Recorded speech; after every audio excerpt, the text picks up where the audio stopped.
Have you ever pondered the life-altering impact war has on civilians? This question is more than just a philosophical musing. It's a stark reminder of the harsh reality faced by countless individuals across the globe. When we think of war, it's easy to focus on the soldiers in the trenches or the politicians in their offices. But the echoes of conflict reverberate far beyond the battlefield, reaching into the homes and lives of those who have never taken up arms. These are the civilians, the ordinary people whose lives are upended in the wake of war. Imagine, if you will, the physical toll of war. The destruction of infrastructure means loss of homes, schools, hospitals, the very fabric of a community. Displacement becomes a grim reality for many, as they are forced to leave behind everything familiar, venturing into the unknown with the hope of finding safety. But the scars of war are not only physical. The psychological trauma experienced by those living in war zones is profound. The constant fear, the loss of loved ones, the uncertainty of the future, these experiences leave a lasting impact, often leading to mental health issues like anxiety, depression, and post-traumatic stress disorder. Let's not forget the economic implications. War disrupts livelihoods, stifles economic growth, and can plunge regions into poverty. The loss of a stable income source can push families into a cycle of poverty that lasts generations, and yet these are the stories that often go untold. The narrative of war is dominated by tales of heroism and strategic victories, while the plight of civilians is relegated to a footnote. It's time we bring these stories to the forefront, acknowledging their suffering, their resilience, and their indomitable spirit. War is not just about soldiers and governments. It's about mothers and fathers, children and grandparents, friends and neighbors. It's about human beings whose lives are irrevocably altered by the chaos of conflict. The civilian population bears the brunt of the wars, their lives forever scarred. Let's remember that the next time we discuss the cost of war. But what did the world do to protect the innocent? Let's step back in time. In the midst of the American Civil War, a groundbreaking document emerged, the Lieber Code of 1863. Named after its author Francis Lieber, a German-American legal scholar and political philosopher, this document was the first of its kind to outline the conduct of soldiers during war. The code set rules for how to treat prisoners of war, civilians, the wounded, and more. It was a revolutionary step towards recognizing that even in war, there are lines that should not be crossed. But the Lieber Code was just the beginning. As we moved into the 20th century, the world took further steps to establish laws of war. The Hague Conventions of 1899 and 1907 stand as landmark events in this journey. These conventions were among the first formal statements of the laws of war and war crimes in the body of secular international law. They established important principles, including the prohibition of using harmful gases, the necessity of treating prisoners of war humanely, and the protection of civilians and their property during conflicts. These conventions were significant not only for their content, but also for their form. They represented a collective international effort to establish rules of conduct for war. Countries from around the globe gathered in The Hague, Netherlands, to discuss, negotiate, and ultimately agree on these principles. Despite their limitations and the many challenges that lay ahead, the Lieber Code and the Hague Conventions marked a crucial shift in international relations. They represented a shared understanding that war is not a lawless realm, but a human activity that should be subject to some form of regulation and oversight.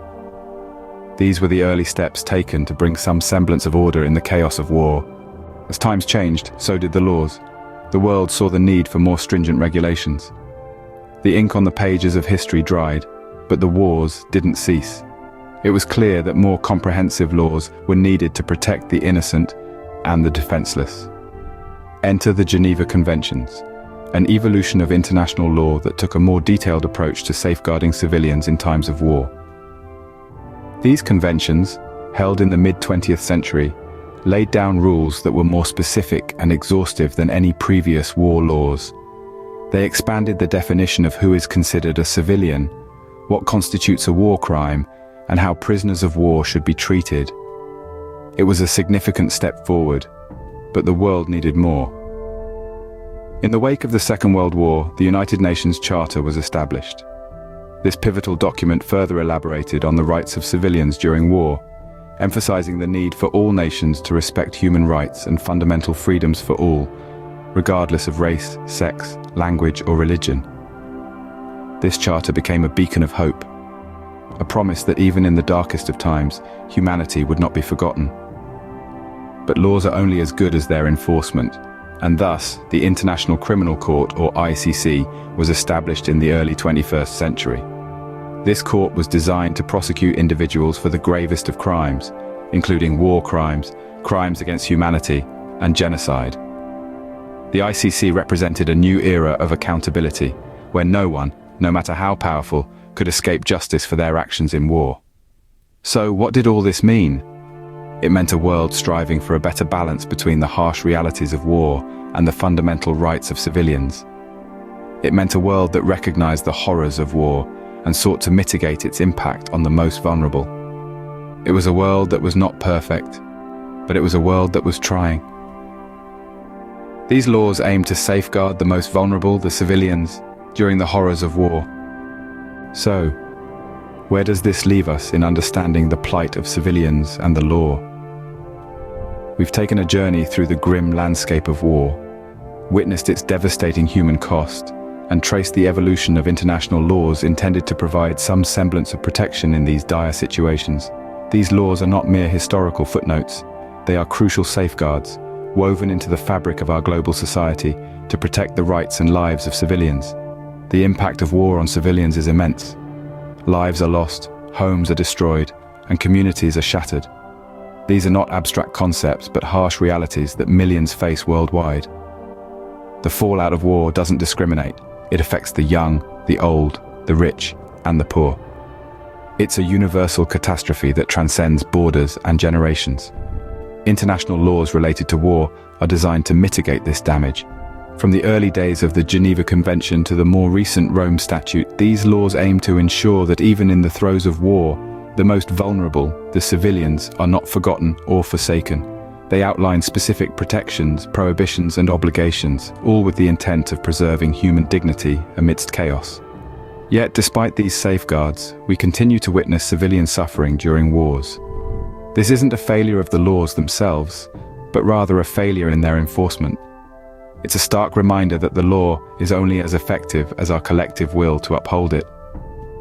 The issue isn't about creating more laws, but ensuring that existing ones are respected and implemented. This means holding violators accountable, fostering a culture of respect for these laws, and promoting diplomatic solutions over military ones.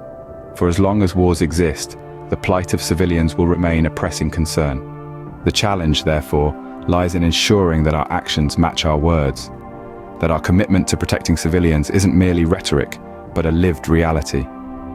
While we have laws in place, the real change happens when we choose peace over war. Looking forward, what does the future hold for civilians in the face of war? This question looms large as we grapple with the harsh realities that conflict brings.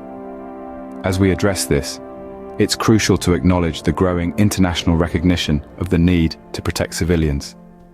This recognition isn't just a whisper in the wind, but a loud call echoing in the corridors of power worldwide. The past century has seen a significant increase in the number of international laws and conventions aimed at safeguarding the innocent. These laws are continually being reviewed and strengthened to ensure that they remain relevant and effective.